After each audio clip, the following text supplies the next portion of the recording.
What is the final temperature of an object initially at 25 degrees Celsius if 5.00 cubed joules of heat flows out of it? Assume that the heat capacity is 2.50 times 10 cubed joules Kelvin.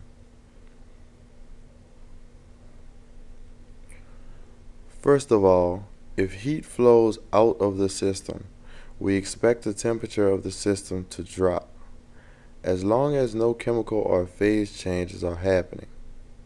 Therefore, we can immediately rule out choice D. The initial temperature is 25 degrees Celsius, and the answer given in choice D is 27 degrees, which is higher than the initial temperature.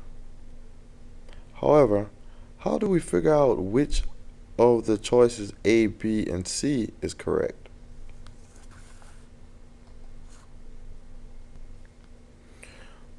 For as long as no chemical or phase changes are happening, the amount of heat flow, which is often represented by the letter Q, is directly proportional to the temperature change, represented by delta T.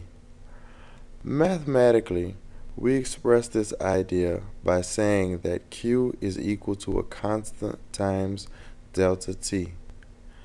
The constant is shown here as C and is called the proportionality constant. In this particular case, the proportionality constant is referred to as the heat capacity. Let's examine what we're given in this problem. We are given the heat capacity. We are also given the amount of heat flow. Since we are given that heat flows out of the system, our value for Q is a negative number. Since we know C and Q, we can solve for the temperature change.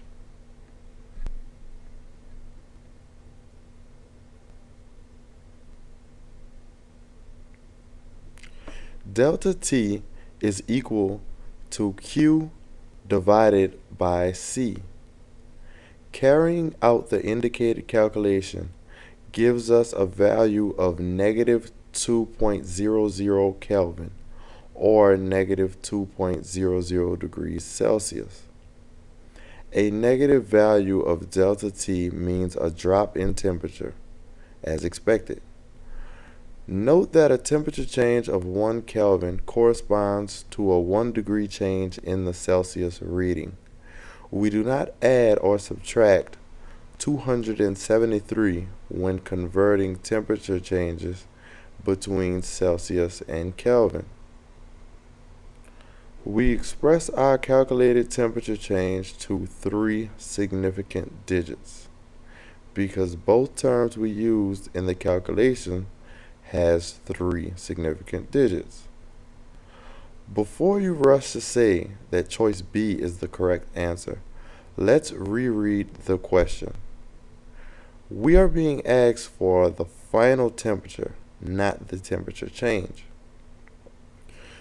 The answer given in choice B, negative 2 degrees Celsius, is the temperature change.